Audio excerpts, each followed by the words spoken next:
ETF index mutual funds నేర్చుకుని stock మార్కెట్లో రాణించాలనుకుంటున్నారా? వెంటనే ఈ నెంబర్కి కాల్ చేయండి. నమస్తే రమగారు. నమస్తే జయ. రమగారు, కొన్ని స్థల పురాణాలు, తర్వాత ఆ ప్రదేశం యొక్క విశిష్టత, ఇలాంటి కథలు మనం చెప్పుకుంటూ ఉంటాం కదా. స్థల పురాణం అనేది అసలు ఎలా ఆవిర్భవిస్తుంది? అది ఎలా వస్తుంది? అది ఎలా ప్రజల్లోకి వెళ్తోంది? అంటే ఆ ప్లేస్లో ఏదైనా ఒక ప్రత్యేకమైన విషయం జరిగింది అనుకో. శ్రీకాళహస్తి ఉంది, అక్కడ ఒక శివలింగానికి కాళము, సాలెపురుగు, పాము, ఏనుగు కలిసి పూజ చేసాయి. అందుకని ఆ ప్రాంతానికి శ్రీకాళహస్తి అని పేరు వచ్చింది. అది తొలి కాలంలో తెలుసుకున్న వాడెవడో ఆ నోట ఈ నోట ప్రచారం జరుగుతుంది. అలాగే మనకి చాలా ప్రత్యేకమైన ప్లేసుల్లో అక్కడ ఏం జరిగిందో అలాంటి ఆ పేరు. ఎలా ఇప్పుడు గోకర్ణం, ఆ గోకర్ణ క్షేత్రంలో అది గోకర్ణ రూపంలో ఉంది అక్కడ, అందుకని అది గోకర్ణము. అలాగనమాట. అన్ని ప్రాంతాలకి కాదు, కొన్నిటికి ఇట్లా స్థల పురాణాలు ప్రత్యేకంగా ఉంటాయి. కొన్ని కొన్ని కథలు చాలా ఇంట్రెస్ట్గా ఉంటాయి. శ్రీకాళహస్తి కథ చూడు, మనకి ఎంత ఆసక్తికరంగా ఉంటుంది. మంచి మంచి కథలు ఉన్నాయి అట్లా. అలాంటిది ఒక కథ చెప్దామా ఇవాళ? తప్పకుండా. పుష్పగిరి. ఈ పుష్పగిరి ఎక్కడుంది? కడపలో ఉంది. పుష్పగిరి పీఠం మనకి ఇక్కడ హైదరాబాద్లో కూడా కనిపిస్తుంది. పుష్పగిరి పీఠం ఒకటి ఉంది, దానికి పీఠాధిపతులు వాళ్ళు ఉన్నారు. అసలు ఈ పుష్పగిరి అసలు ఆ ఊరు అది కానే కాదు, తర్వాత వచ్చింది ఆ పేరు. అది ఎప్పుడో జరిగిందట, చాలా దీని క్రితం, ఇంచుమించు అంటే కలియుగ ప్రారంభంలోనే జరిగిందని ఒక మాట. ముందు యుగాల్లో ఉన్నది కాదు, కలియుగ ప్రారంభంలోనే ఉన్నది అని. బాగుంది, ఇంట్రెస్టింగ్గా ఉంది కదా. ఈ ఆంధ్ర ప్రాంతానికి చెందిన ఒక బ్రాహ్మణ ఆయన, ఒక ఆయనకి తీర్థాలు క్షేత్రాలు తిరగాలని కోరికట. అయితే పాపం ఆయన పేదరికం వల్ల చేయలేకపోయాడు. ఆ కాలంలో ఏంటంటే ప్రయాణం చేయాలి, రెక్కాడితే కానీ డొక్కాడని రోజులు. ప్రయాణాలకేమో ట్రాన్స్పోర్టేషన్ అస్సలు లేదు, కాలినడకన వెళ్ళాలి. ఏ తీర్థం క్షేత్రం వెళ్ళాలన్నా 10 రోజులు పడుతుంది. 10 రోజులకి ఆహారానికి మూట కట్టుకుని వెళ్ళాలా, లేదా డబ్బులు పుచ్చుకెళ్ళాలా? ఇప్పట్లాగానే అప్పుడు కూడా కాలినడకనే వెళ్ళినప్పటికీ, పోనీ ఆయన ఒకడు తీర్థం క్షేత్రం చేస్తానంటే ఇంటి దగ్గర తల్లి పిల్ల చెల్లి వీళ్ళంతా ఎలాగా? అవును, సంటి వెంటి ఉంటారా? పిల్ల మేక బోల్డ్ అని ఉంటాయి. ఆయన ఇక్కడ ఉండి ఇక్కడ ఏదో పని చేస్తే వీళ్ళు తింటారు, ఈయన ఊరు వెళ్ళిపోతే వీళ్ళ గత ఏమిటి ఇక్కడ? దాంతో అలా ఉండిపోయి పాపం ఏమీ వెళ్ళలేకపోయాడట ఎక్కడికి. ఆయన వాళ్ళ ఊళ్ళోనే ఏదో గుళ్ళోకి వెళ్ళి పురాణం విని ఆ ఊరు నదిలో స్నానం చేసి ఉండేవాడు. కొంతకాలానికి ఆయన వృద్ధుడైపోయి మరణించాడు. మరణించే ముందు కొడుక్కి చైనులుట, ఆయన కొడుకు పేరు, ఈ బ్రాహ్మణ ఆయన కొడుకు పేరు. ఆయన ఏం చెప్పాడంటే, ఒరే నాయన, జీవితకాలం అంతా తీర్థాలు క్షేత్రాల మీద ఆశతోటే బతికా, ఎక్కడికి వెళ్ళలేకపోయా, మరణ సన్నత వచ్చేసింది. కనీసం నా ఆస్తికల్ని కాశీలో కలుపు, తీర్థాలు క్షేత్రాలు ఏవైనా దర్శనం చేయ నా ఆస్తులతోటి. కాశీకి వెళ్ళాలంటే ఇక్కడి నుంచి ఫ్లైట్ ఎక్కి కాశీకి వెళ్ళేది కాదు కదా, దారిలో వెళ్తూ ఉండాలి. అక్కడ ఉన్న దేవాలయాలు తీర్థాలు క్షేత్రాలు అన్నీ చూడాలి, చూసుకుంటూ వెళ్ళు. నన్ను కాశీ చేర్చరా నాయన, నాకు ముక్తి అలాగే వస్తుంది, ఎందుకంటే నా ఆస్తుల్ని పట్టుకుని ఉండిపోయింది నా కోరిక, తీర్థయాత్ర కోరిక అని చెప్పాడు. తండ్రి మరణించాడు. అస్థి సంచయనం అదే కర్మలు అన్నీ అయిపోయాక అస్తులు తీసి పక్క పెట్టుకున్నాడు ఈయన. అయితే ఈయనకి కొంచెం కలిసి వచ్చింది, చైనులకి కాస్త తండ్రి ఉండగానే కొంత కలిసి వచ్చింది.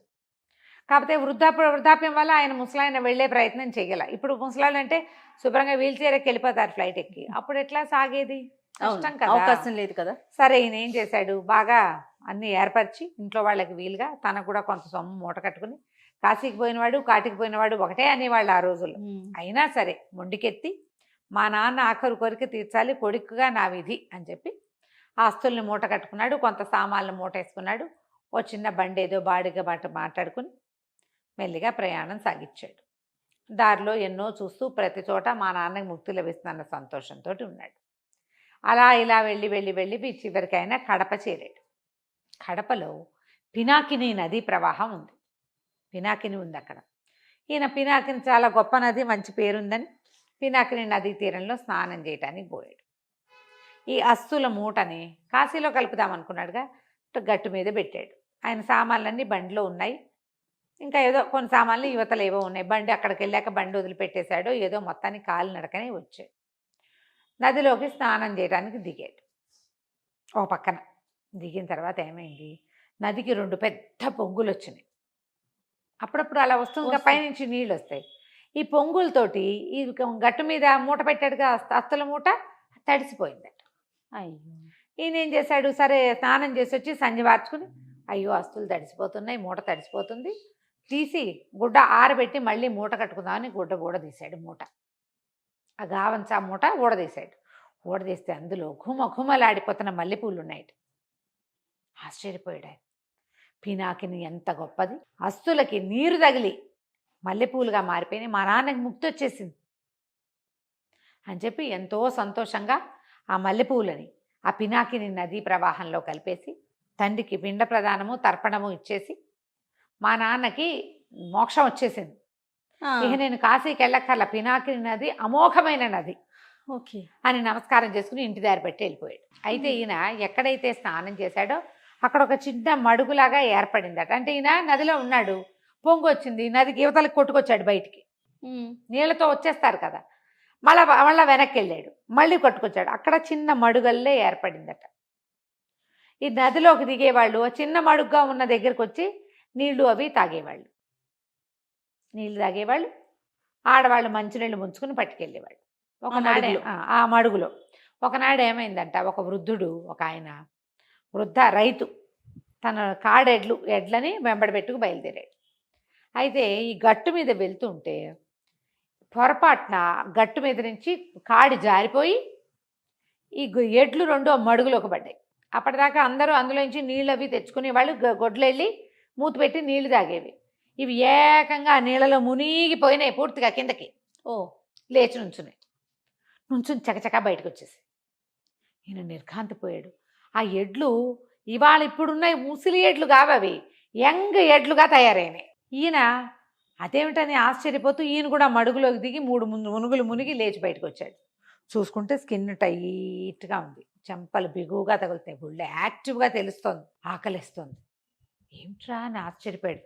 ఎడ్లేమో గిత్తలుగా మారిపోయినాయి, యంగ్గా ఉన్నాయి, నేను చూస్తే నేను ఇట్లా ఉన్నాను. ఈ లోపల ఏమైంది, ఆ గట్టు మీద నిలబడి ఇంకా ఆశ్చర్యంగా ఎడ్లకేసి చూస్తుంటే వాళ్ళ ఆవిడ ఒక అన్నపు దుత్త నెత్తి మీద పెట్టుకుని నడిచెళ్తోంది. ఈయన పెళ్ళమే. ఏమే ఓసే ఈ రావే అన్నాడు. అనేసరికల్లా ఎవడరా నువ్వు, పెద్దదాన్ని బుద్ధి లేదా, నన్ను ఏమే ఓసే అంటావా, మీ అమ్మమ్మ వయసు దాన్ని మా అష్టివేదవా అని తిట్టేసరికి ఓసే నేను నీ మొగుడినే అన్నాడు. నువ్వు నా మొగుడు ఏమిటి, నా మొగుడు ముసలాడు, నువ్వు ఎవరి పిల్లాడిపో, ఎవరబ్బాయి నువ్వు అంతే అనగా నేను ఆశ్చర్యపోయాడు. ఏమిటి నేను అంత చేతులు గట్టిగా కనపడితే నాకేదో యాక్టివ్గా ఉంది, ఏమిట్రా అని దాన్ని దగ్గరికి పిలిచాడు. దగ్గరికి పిలిచి ఏమనుకున్నాడు, ఇందులో మునిగాకే ఎడ్లు ఇలా అయినాయి, నేను ఇలా అయ్యానని ఆ పెళ్ళాన్ని కూడా తీసుకుపోయి నీళ్ళలో ముంచాడు. మొగుడు పెళ్ళాం ఇద్దరు యంగుగా కుర్రపిల్లలాగా తయారయ్యారు. వీళ్ళిద్దరూ పోయి ఇంటికి వెళ్ళారు, ఎడ్లను తోలుకుంటూ చకచకా తోలుకుంటూ వెళ్ళిపోయారు. ఇంట్లో వాళ్ళు చూస్తే పిల్లలు మనవలు ఎవరు గుర్తుపట్టట్లా వాళ్ళని. వాళ్ళకి అమ్మా నాన్న లేరు, వీళ్ళే తాత మా అమ్మాను. చుట్టుపక్కల వాళ్ళు ఎవ్వరూ గుర్తుపట్టలా. ఒకళ్ళిద్దరు ఫ్రెండ్స్ మాత్రం వీడు చిన్నప్పటిలాగా ఉన్నాడు ఎవడో అనుకుంటున్నారు. అప్పుడు వీళ్ళు చెప్పారు, ఆమె మడుగులో స్నానం చేశాము అనగానే ఇక ఊళ్ళో అందరూ పోయి అందులో మునగటం మొదలుపెట్టారు. అందరూ యంగ్గా అయిపోయారు. చిన్న మడుగు, ఆ మడుగులో ప్రతి వాళ్ళు మునగటం, ప్రతి వాళ్ళకి యంగ్నెస్ వచ్చేసింది. పెద్ద పిల్లలు చిన్నపిల్లలు గాను, ముసలాళ్ళంతా యంగుగా మారిపోయారు. చిన్నపిల్లలకి ఇంకా చిన్నపిల్లలు అయిపోదామని ఉండదు కదా, అదేలే. ఎడ్లని ముసలెడ్లని అందులో ముంచితే అవి పడుచెడ్లు అయిపోతాయి, ముసలావిని ముంచితే పడుచావు అయిపోతుంది. ఇగో ఇలా నడుస్తుంది. అయితే నారద మహాముని ఆ సమీపంలో ఉన్న దేవాలయ దర్శనానికి వచ్చి ఈ ఊళ్ళో ఉన్న వింత కనిపెట్టాడు. మానవులంతా అమరులైపోతున్నారు. ఎవర్ గ్రీన్ యంగ్నెస్ ఉండేది ఎవరికి, దేవతలకి. వీళ్ళకుంటే ఇట్లా ఆయన పోయి బ్రహ్మదేవుడు కంటించాడు. అక్కడ ఏదో కొంపనిపోతుంది, భూలోకంలో వాళ్ళు ఎవరు చచ్చిపోరు, ఇంకా ఆలోచించుకోమని. ఈయన ఆశ్చర్యపోయి సరే అదేదో మడుగు, ఇది ఎలా తయారైంది అని ఆలోచిస్తే పూర్వం ఏమైందట, పినాకిని నది ప్రాంతం మీదుగా జరిగింది ఇది. గరుక్మంతుడు అమృత భాండం తెచ్చేశాడా. మహేంద్రుడు గరుక్మంతుడు చిన్నపాటి యుద్ధం చేశారు. ఆ సమయంలో ఈ అమృత భాండంలోంచి ఒక చుక్క అక్కడ పడింది పినాకిని నదిలో. అది ఆ మడుగున్న ప్రాంతం, కరెక్ట్గా అక్కడ ఉంది. ఆ కరెక్ట్ సర్టన్ పాయింట్లో అడుగుపెట్టిన వాడికి అమరత్వం వచ్చేస్తుంది. అక్కడి నుంచి బ్రహ్మదేవుడు ఏం చేశాడు, ఇట్లా కాదని ఆంజనేయ స్వామిని పిలిచాడు. పిలిచి హనుమా ఒక పని చెయ్యి, ఒక పెద్ద పర్వతాన్ని తీసుకుపోయి ఆ మడుగులో పడి కనిపించకుండా, ఇక ఆ మడుగు ప్రపంచానికి కనపడకుండా ఉంటుందంటే ఆంజనేయ స్వామి బ్రహ్మదేవుడి ఆజ్ఞ చొప్పున ఒక పెద్ద శిలా పర్వతాన్ని, ఒక శిలని చాలా పెద్ద కొండ లాంటిదని తెచ్చి పడేశాడు. పడేస్తే అదేమైందట, ఆ లోపల ఉన్న అమృతపు తాకిడికి, అమృతపు చుక్క ఉంది కదా, బెండులాగా తేలిపోయిందట. దానికి 2 పక్కల నుంచి నీళ్ళు బయటకు వచ్చేస్తుంది. తేలుతోంది నీళ్ళలో, మడుగులో. అది ఇంకేం చేయాలో తెలియలే. భూమి మీద ఒక పరంపర, ఒక పద్ధతి ఉంది. ఏమిటది? పుట్టడం, పెరగటం, గిట్టడం. అంతేగా. పెరగటం ఆగిపోతే ఎట్లా? అప్పుడు గిట్టడం ఉండదు కదా. వృద్ధాప్యం లేదే మరణం ఎక్కడి నుంచి వస్తుంది? అవును అవును. ఎవడో ఒకడు పోతాడు యంగ్గా ఉండేడు. అసలు ఆ కాలం యంగ్గా మరణించే కాలం కాదు అది. ఈయన పోయి విష్ణుమూర్తి దగ్గరికి వెళ్ళాడు. విష్ణుమూర్తి వెళ్ళి శివుడి దగ్గరికి తీసుకుపోయాడు. ముగ్గురు ఆలోచించారు. సరే ఓ పని చేద్దామని ఏం చేశారు, మళ్ళీ ఇంకొక శిలాన్ని తెచ్చిపెట్టమను. ఈసారి దాన్ని నేనో పక్కన శివుడో పక్కన ఆపి దాన్ని ఆపుతాం, అందులోకి అదిమేస్తాం, లోపలికి పెడతాం అని చెప్పారు. సరే ఏం చేశాడట, మళ్ళీ హనుమతోటి ఇంకో శిలాపర్వతాన్ని తెప్పించారు. ఆల్రెడీ ఉన్న బెండు మీద దాన్ని పెట్టించారు. వీళ్ళు ఏం చేశారు, ఇద్దరు అయ్యవార్లు చెరో పక్కన నిలబడి దాన్ని ఇట్లా తొక్కి పెట్టారట. అప్పుడు ఆ మడుగు మూసుకుపోయింది. పినాకిని నది యొక్క గొప్పతనం మాత్రం దానికే ఉండిపోయింది. మడుగు అయితే శాశ్వతంగా మూసుకుపోయింది. కానీ ఆ ఏర్పడిన కొండకి అటు పక్కన ఒక విష్ణువాలయము, ఇటు పక్కన ఒక శివాలయము ఏర్పడ్డాయి.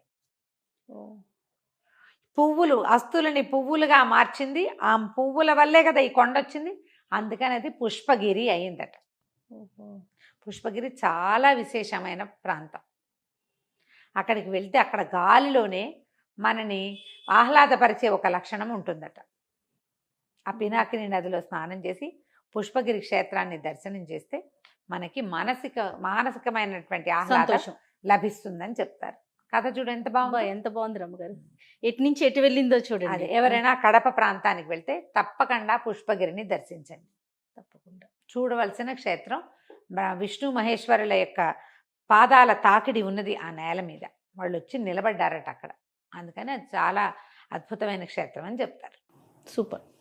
నమస్తే. నమస్తే.